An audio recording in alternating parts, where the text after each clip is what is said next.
Hello everybody and welcome to Data Live 3 episode 11. Yep, penultimate episode, I think anyway, which I'll get to at the end, but I'm confused.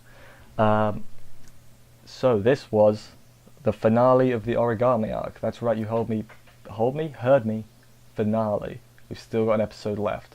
I'll get there at the end, because I'm confused and I want light novel readers to help me. Because if they do what I think they're going to do, I might be pretty shilly. But anyway, we'll get on with it.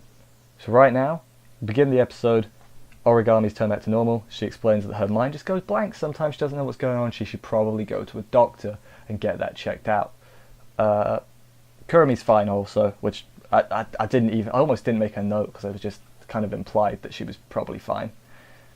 So he tells Kotori everything about the timeline switching and Origami and everything.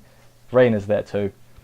And then they come to the conclusion that spirit form Origami remembers the previous world line, which is why she's inverse, because she remembers killing her parents. And then they're like, you have to go on a date to sort this out, and he's like, I already did it, I already got a date sorted. And then she's like worrying about her date. I'm like, man, new Origami's really kawaii. I hope she never goes back to being old Origami. Didn't happen though, did it? No. But then they go to a love hotel and she's like, doesn't act like, because he's like, on the whole thing on the date, he like acts like she's old Origami. So he takes her to like some weird charm shop, to a love hotel. It was kind of odd, but I kind of get it. But then they end up on like a ridge. I'm not going to go through that whole date because it's just shenanigans. There's a puppy swimsuit like from that one OVA. Hey. You know, I'm not going to go through it. It was nice. It was fine. The other thing to note is he was treating her like old Origami, but she was kind of not reacting like it. She was a different person, basically. I like new Origami more, could you tell? That's a bit harsh. I like old Origami as well, but new Origami is better, IMO. That's how I shouldn't refer to them as that, because we'll get there. And then she's like, man, I'm not sure wiping out spirits is right. And he's like, it's fine to not think it's fine to think that's so, not killing, I can't speak. It's fine to not think killing spirits is right. I think that's right. You know what I'm trying to say. But then she's like about to fall off the cliff, the fence breaks or whatever. He catches her, scratches his hand or something, and the fire comes out from his spirit power, and she sees it and goes inverse, obviously. Also, if his flames activate for a little scratch, that seems like it'd be really hard to explain, and he absolutely would have seen it before like the whole bit in the series, because surely when he was younger he like fell down and scraped his knee or something, fire. And did no one question that, or did it just not happen? Is it plot convenience?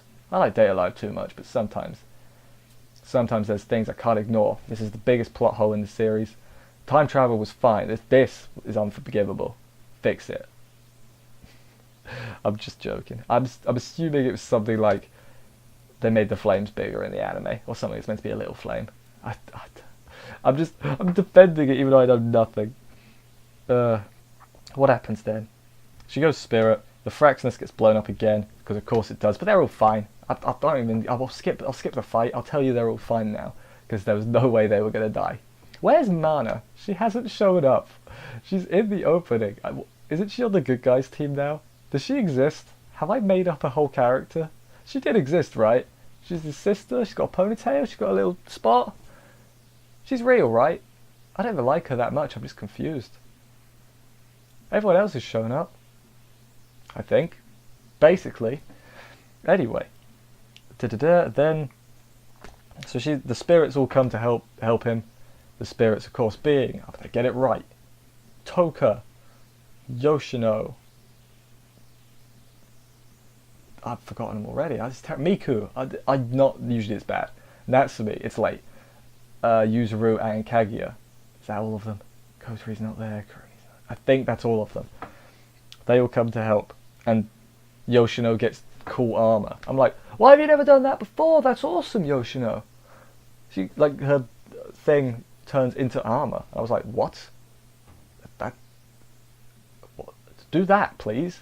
That was way more efficient than what you were doing before. Silly Yoshino. But yeah, then while that's going on, the Origamis, because like it's like inside her subconscious. So you've got old Origami and new Origami. They share their memories, so they each remember each other's thing. And then Shido says some things, lights up the darkness, saves her, gets in the hole. The shell is the better word. And then she turns back to normal first, so she goes from inverse back to normal spirit form, and then gets Kisu and turns back to, seal powers. And then, yeah, we get back. She also said it like, I never loved you or whatever, but now she does, so that's good. Then the next day at school, heartbroken. Origami's back to old Origami. I'm hoping that they might kind of like confuse the two. So like she'll be like old Origami, but new Origami. I should call them long hair and short hair.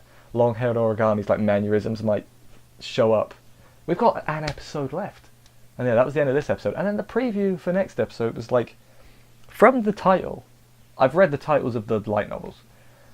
From the title, it seems like they're going to cover the whole of the next light novel in one episode. I hope I'm wrong, because it doesn't sound good. Maybe it's a short light novel. I'm sure JC staff know what they're doing. They've never made a single mistake.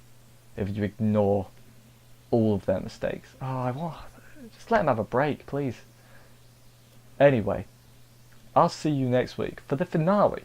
Date Alive 3. I'm excited. I am excited. I'm worried because it's going to be crammed if they've done what I think they're going to do. I will see you next week. Bye, guys.